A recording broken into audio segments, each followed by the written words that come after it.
في 2004 ماجنس كارلسن أصغر لاعب يكون بطل العالم في الشطرنج وصاحب أعلى تقييم اتسجل في تاريخ الشطرنج كان بيواجه أسطورة الشطرنج جاري كاسبروف. الفرق بين ماجنس كارلسن وجاري كاسبروف في الوقت ده كان كبير جدا لصالح جاري كاسبروف. في الوقت ده ماجنس كارلسن كان عنده 13 سنة بس وكان تصنيفه ال700 عالميا، في حين ان جاري كاسبروف كان تصنيفه الأول عالميا. لما المباراة بدأت وفي مرحلة متقدمة منها ماجنس كارلسن ساب الترابيزة اللي كان بيلعب عليها ووقف وكان مركز مع مباريات تانية ومش مركز مع المباراة اللي هو كان بيلعب فيها. في نهاية المباراة قدر ماجنس كارلسن ان هو يتعادل مع جاري كاسبروف في مفاجأة كبيرة. بس انا هنا مش جاي اتكلم عن الشطرنج، انا جاي اتكلم عن اللحظة اللي قام فيها ماجنس كارلسن من على الترابيزة وكان مركز مع مباريات تانية، وازاي ان ده ساعده ان هو يفكر بشكل احسن وان هو يتعادل مع جاري كاسبروف. خصوصا ان احنا لو بصينا في التاريخ هنلاقي ان في شخصيات تاريخية كانوا بيعملوا حاجة مشابهة. سلفادور دالي لما كان بتواجه مشكلة كان بينام على الكرسي وهو بيفكر في المشكلة دي وفي ايده مفتاح، لما المفتاح كان بيقع كان بيقوم من النوم علشان يكتب الافكار اللي فكر فيها وهو نايم. حاجة مشابهة كان بيعملها توماس اديسون. تشارلز ديكنز لما كانت بتواجه مشكلة بدل ما كان بيقعد يفكر فيها كان بيتمشى. الظاهرة دي اتكلمت عنها باربرا اوكلي صاحبة واحد من اشهر الكورسات على الانترنت Learning How to Learn في كتابها A Mindful Numbers. هنتكلم عن ايه بالظبط اللي عمله ماجنس كارلسن والشخصيات التاريخية اللي احنا قلنا عليها، وازاي ان ده ساعدهم ان هم يفهموا حاجات معقدة، وازاي احنا كمان ممكن نستغل ده لما ما نكونش فاهمين حاجة في المذاكرة مثلا. وهنقول ليه لما ما تكونش فاهم حاجة معينة الافضل ان انت ما تركزش عليها قوي، وان التركيز في الحالات دي ساعات بيكون جزء من المشكلة مش جزء من الحل. تخيل ان انت بتذاكر حاجة معينة او بتحاول تفهم حاجة معينة بس الحاجة دي كانت صعبة او معقدة ومش قادر تفهمها، وسألتك ايه الحل في الموضوع ده، فغالبا اجابتك هتكون ان انت تركز على الحاجة دي اكتر علشان تفهمها. بس مش ده الحل في الموضوع ده، بل على العكس، التركيز اكتر في الاوقات دي ساعات بيكون اصلا جزء من المشكلة مش جزء من الحل، وساعات التركيز بيكون سبب في ان انت ما تكونش فاهم حاجة معينة، وده بسبب حاجة اسمها الاينشتاين افكت واللي هنشرحها من خلال التجربة دي. التجربة كانت عبارة عن مجموعة من الالغاز، في كل لغز كان مطلوب من المشتركين في التجربة ان هم يطلعوا كمية معينة من المية باستخدام اوعية معروف حجمها، يعني مثلا وعاء بيشيل 10 لتر، وعاء بيشيل 5 لتر، وهكذا. والمشتركين في التجربة مسموح لهم ان هم يملوا اي كمية من المية او يفضوا منها اي كمية باستخدام الاوعية اللي معروف حجمها. لو ما فهمتش قوي هتفهم من اللغز الاول. اول لغز اتطلب منهم ان هم يطلعوا كمية 20 اونس من المية، هنقول لتر علشان ده اللي متعودين عليه، وكان معاهم وعاءين معروف حجمهم، واحد حجمه 29 لتر وواحد حجمه 3 لتر. فحلوا اللغز بان هم هيملوا الوعاء الكبير اللي هو حجمه 29 لتر وهيفضوا منه 3 مرات باستخدام الوعاء الصغير اللي هو 3، فكده 29 ناقص 3 ناقص 3 ناقص 3 هيساوي 20 لتر، ودي الكمية المطلوبة. في اللغز اللي بعد كده كان مطلوب منهم ان هم يطلعوا كمية 100 لتر من المية، وكان معاهم 3 اوعية. الوعاء الاول بيشيل 127 لتر، الوعاء الثاني بيشيل 21 لتر، اما الوعاء الثالث بيشيل 3 لتر. فالمشتركين في التجربة حلوا اللغز بان هم يملوا الوعاء الكبير اللي هو حجمه 127 لتر، بعد كده هيفضوا منه مرة باستخدام ال 21 لتر ومرتين باستخدام ال 3 لتر، فكده 127 ناقص 21 ناقص 3 ناقص 3 هيساوي 100 لتر، وده الكمية اللي كانت مطلوبة. في اللغز الثالث كان مطلوب منهم ان هم يطلعوا كمية 99 لتر من المية باستخدام 3 اوعية برضو. الوعاء الاول كان بيشيل 163، اما الثاني كان بيشيل 25، اما الثالث كان بيشيل 14. فالمشتركين في التجربة حلوا اللغز بان هم يملوا الوعاء الكبير اللي هو حجمه 163 وهيفضوا منه مرتين باستخدام الوعاء اللي حجمه 25 ومرة باستخدام الوعاء اللي حجمه 14، فكده 163 ناقص 25 ناقص 25 ناقص 14 هيساوي 99. لو لاحظت في الثلاث الغاز اللي احنا قلناهم المشتركين في التجربة استخدموا استراتيجية واحدة بس علشان يحلوا الالغاز دي. الاستراتيجية دي كانت ان هم بيملوا الوعاء الكبير، بعد كده بيستخدموا الاوعية الاصغر علشان يفضوا منه ويوصلوا للحجم المطلوب. في اللغز اللي قبل الاخير اتطلب منهم ان هم يطلعوا كمية 20 لتر من المية، وكان معاهم 3 اوعية.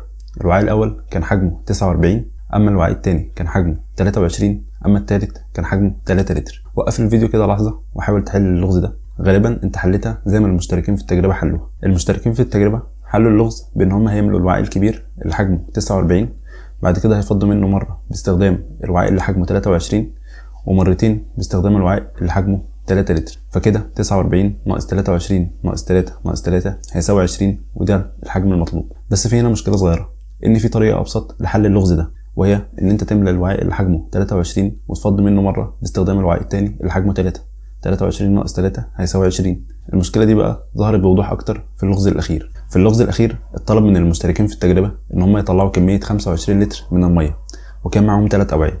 الوعاء الاول كان حجمه 76 لتر، اما الثاني كان حجمه 28، اما التالت كان حجمه 3 لتر. لو حاولت تحلها بنفس الاستراتيجيه اللي فاتت، ان انت تملى الوعاء الكبير بعد كده تفضي منه لغايه ما توصل للحجم المطلوب، هتلاقي ان حل اللغز ده مستحيل، وده اللي قالوه المشتركين في التجربه، مع ان حله بسيط جدا، ان انت هتملى الوعاء اللي حجمه 28 لتر بعد كده هتفضي منه باستخدام الوعاء اللي حجمه 3 لتر. 28 ناقص 3 هيساوي 25. يعني في اللغز اللي قبل الاخير كان في طريقه ابسط لحل اللغز، لكن المشتركين في التجربه ما استخدموش الطريقه الابسط دي. اما في اللغز الاخير لما الاستراتيجيه اللي اتعودوا عليها فشلت في ان هي تحل اللغز، قالوا ان حل اللغز ده مستحيل، وده بسبب الاينشتاينج افكت، واللي هو كوجنيتيف بايس او تحيز معرفي.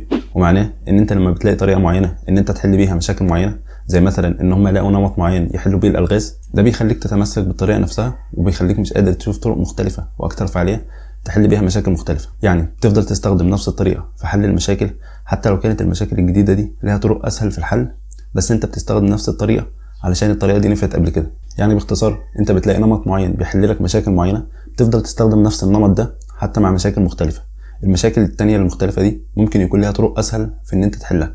استخدامك للطريقة دي بقى بيخليك مش قادر تشوف طرق تانية اسهل واكثر فعالية في حل مشاكل مختلفة. طب علاقة الكلام ده كله بالتركيز؟ احنا قلنا في الاول ان التركيز ممكن يكون بيزود المشكلة. علاقة بقى اللي احنا قلناه ده كله بالتركيز، وازاي ممكن يكون هو اللي بيعمل المشكلة دي اصلا؟ الاينشتاينج افكت اللي احنا قلنا عليه بيحصل غالبا وانت مركز على حاجة معينة، او اللي بتسميه باربر اوكلي الفوكسد مود. وعلشان نفهم ده ازاي بيحصل هنقول على مثال صغير بيوضح ازاي بنفكر لما بنكون مركزين، وازاي ان ده ممكن يكون بيعمل مشكله. وهنقول بعديها ازاي ممكن ان احنا نحل الموضوع ده.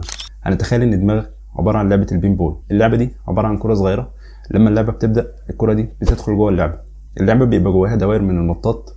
الدوائر دي لما الكره بتخبط فيها بتروح لمكان تاني، يعني الدوائر المطاطيه دي بتوديها لاماكن مختلفه. فهنتخيل ان الفكره اللي انت هتفكر فيها هي الكره اللي في اللعبه، والدوائر المطاطيه هي اللي بتحدد المسار اللي الفكره هتتحرك فيه. فلو قلنا مثلا ان الفكره هي عباره عن عمليه حسابيه معينه، فهنقول ان الفكره هي الكوره لما تدخل جوه اللعبه هتتحرك في مسار معين خلال الدوائر المطاطيه دي علشان العمليه الحسابيه دي تحصل. زي مثلا اللي في الصوره كده، علشان تعمل العمليه الحسابيه دي هنقول ان الكوره لازم تعدي في المسار ده او مكان الخط الاحمر اللي في الصوره. المشكله بقى تظهر ان الكوره او الفكره اتحركت في باترن او مسار مش هو اللي فيه الحل للمشكله دي. يعني مثلا لو لسه بتاخد الحاجه لاول مره وبتفكر في الحاجه دي بتركيز، التركيز ده هينتج عنه باترن معين او مسار معين الكوره هتمشي فيه. ممكن بقى المسار اللي الكوره تمشي فيه ما يكونش هو المسار اللي فيه الحل، ويكون الحل علشان تفهم الحاجه دي ان الكوره تتحرك في مسار تاني مختلف خالص عن المسار اللي انت فكرت فيه. زي مثلا اللي في الصوره دي، انت لما فكرت الكوره مشيت، او الفكره يعني في الحاله دي مشيت في المسار اللي باللون الاحمر، مع ان الحل كان في المسار التاني اللي لونه اسود. ولما توصل للوضع ده ان انت تكون بتفكر في الحاجه بطريقه مش هتوصلك لحل معين، دي اللحظه اللي هتحس فيها ان الحاجه اللي انت بتذاكرها او بتحاول تفهمها صعبه ومعقده ومش هتقدر تفهمها. وفي الحاله دي التركيز الزياده مش هيجيب نتيجه. ليه بقى التركيز مش هيجيب نتيجه في الحاله دي؟ كل اللي التركيز هيقدر يعمله في الحاله دي ان هو يخليك تفكر في نفس المسار بس بتركيز اكبر. يعني مثلا في الصوره اللي احنا قلنا عليها ان انت فكرت في الفكره بالمسار اللي لونه احمر، والحل في الفكره اصلا ان انت تفكر فيها بالمسار اللي لونه اسود. التركيز مش هيخليك تفكر بالمسار المختلف ده، التركيز هيخليك تفكر بنفس المسار بس بتركيز اكبر.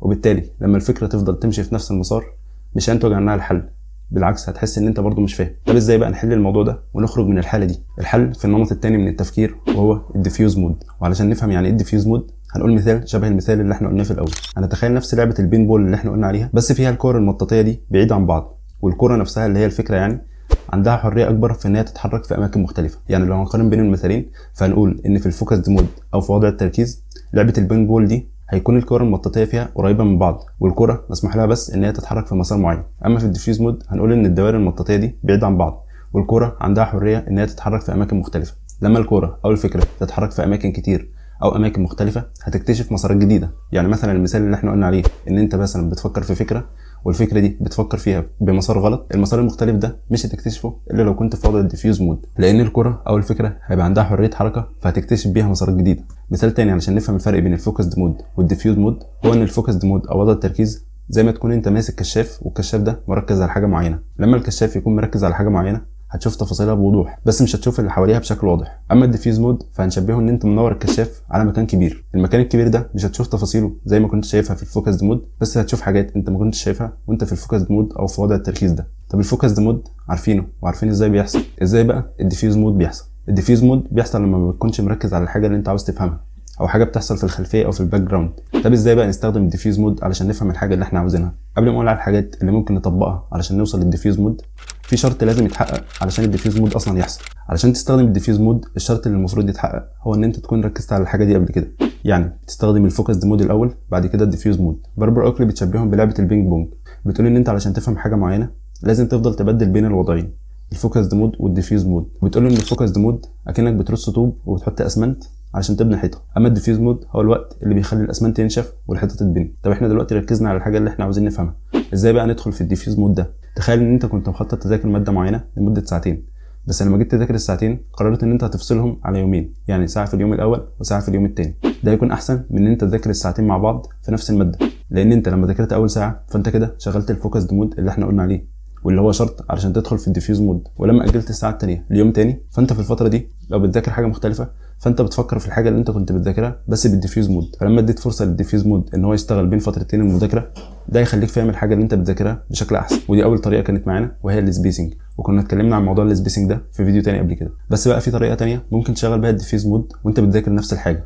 طب ازاي الكلام ده بيحصل؟ تخيل ان انت في امتحان وفي سؤال معين صعب ومش عارف تحله، ففكرت في السؤال شويه وبرضه لسه مش عارف تحله، فنقلت على اسئله اسهل وبدات تحلها. لما جيت ترجع بقى للسؤال الصعب هتلاقي ان في افكار جديده جات لك ما كانتش عندك في الاول. ده بقى حصل ليه؟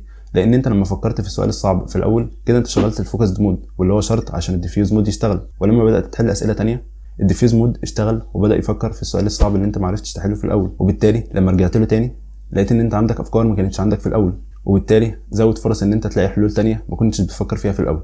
وده برضه ممكن تعمله لو بتذاكر حاجه وفي حاجه صعبه مش قادر تفهمها، تركز عليها شويه بعد كده تنقل على حاجات تانية بعد كده ترجع لها تاني. ده يدي فرصه اكبر للديفيوز مود ان هو يشتغل وان انت تلاقي طرق تانية تفهم بيها الحاجه اللي ما كنتش فاهمها في الاول. وفي بقى طرق تانية عامه بتساعد ان الديفيوز مود يشتغل، زي الامثله اللي احنا قلنا عليها في الاول خالص، زي مثلا سلفادور دالي وتوماس اديسون كانوا بيفكروا في المشكله اللي هم فيها شويه وبعد كده بيناموا لفتره صغيره، بعد كده لما بيصحوا من النوم بيكتشفوا ان جالهم افكار تانية ما كانتش عندهم في الاول. تشارلز ديكنز كان بيتمشى لما كانت بتواجهه مشكله، والتمشيه من الحاجات اللي بتشغل الديفيوز مود. النوم طبعا من الحاجات اللي بتشغل الديفيوز مود، يعني لما تذاكر حاجه معينه بعد كده تنام ده هيدي فرصه اكبر للديفيوز مود انه يشتغل، وبالتالي هتفهم الحاجه بشكل احسن. كنا قلنا في الاول ان شرط اساسي علشان الديفيوز مود يشتغل ان انت تكون فكرت في الحاجه بتركيز الاول، فلو مش بتعرف تركز الديفيوز مود مش هيشتغل اصلا. فلو عندك مشكله في التركيز شوف الفيديو ده.